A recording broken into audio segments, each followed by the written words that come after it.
Joining us from Dubai is economic and legal expert Ayman Ghoneim to discuss the latest developments in the Chinese economy.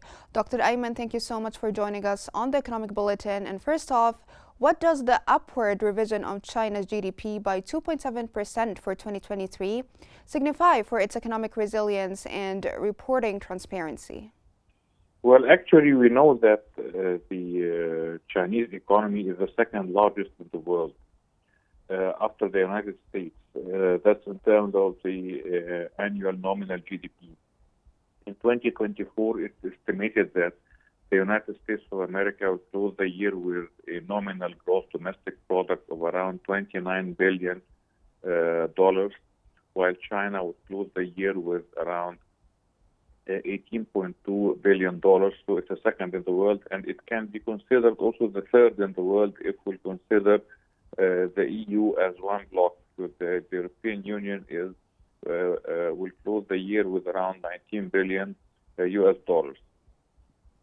So China is, of course, is a major economy in the world, the second or the third, as we said, and it's one of the major forces that affect the demand for goods and services in the world. Of course, China did suffer from its real estate crisis since 2020, and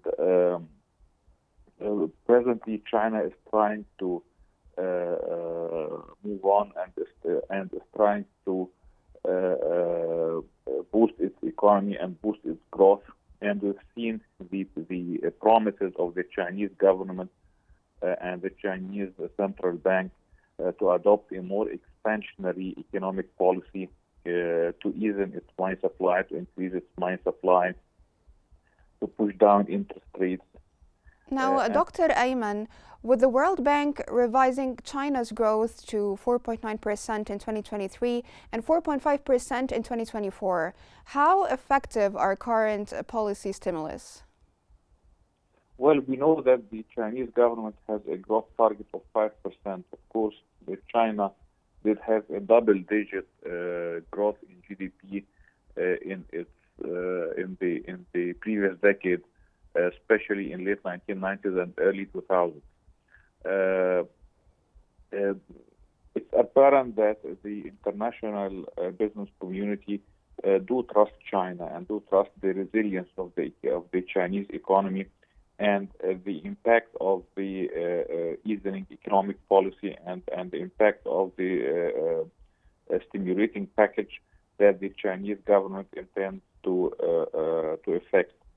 And this trust, we can ascribe it to many factors. Of course, the resilience of the Chinese manufacturing sector, the resilience of the Chinese economic structure, ability of China to produce and to export, and the high productivity of the Chinese sectors of production.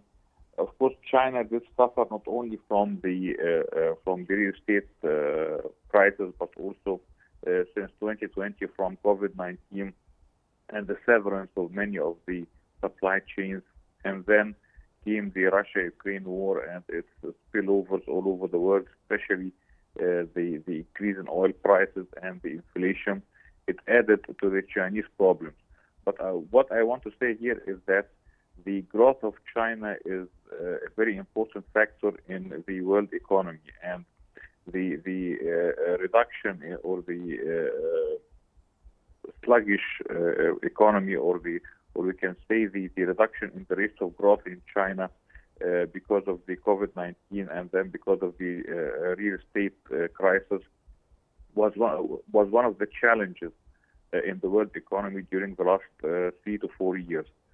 So now with the revision in the World Bank's expectations regarding the Chinese growth, it's expected that there should be a wave of optimism in the whole world economy, and this would increase the trust of both the consumers and the investors worldwide.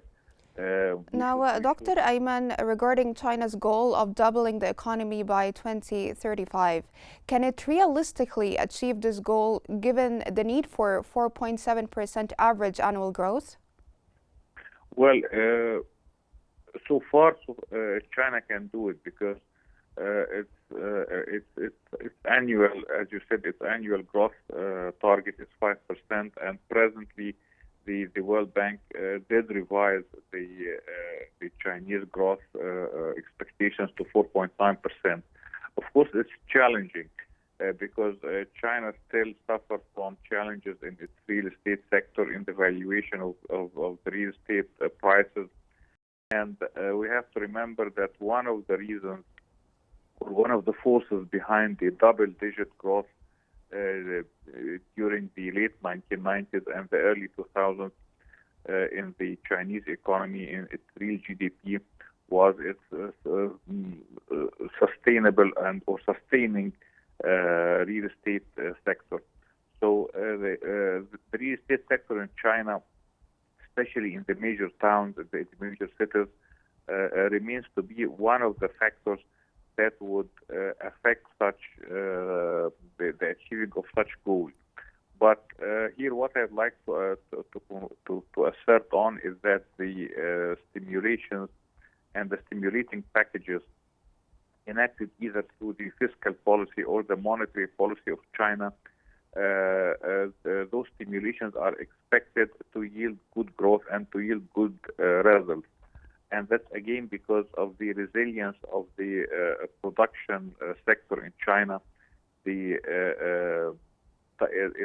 dynamic production structures and its ability to absorb shocks, especially shocks in the increasing costs, especially shocks in increasing prices of different sectors of production. China is able to absorb such shocks and is able to produce and to export.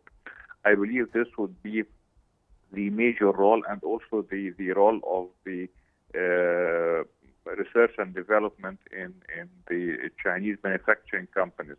China was able to accumulate a lot of wealth during the previous decades, and it was able to invest a good portion of such wealth in research and development, especially in the efficiency. Thank you so much, Mr. Ayman Ghoneim, for your insights. Sorry for interrupting you due to the shortage of time. Thank you so much for all the information.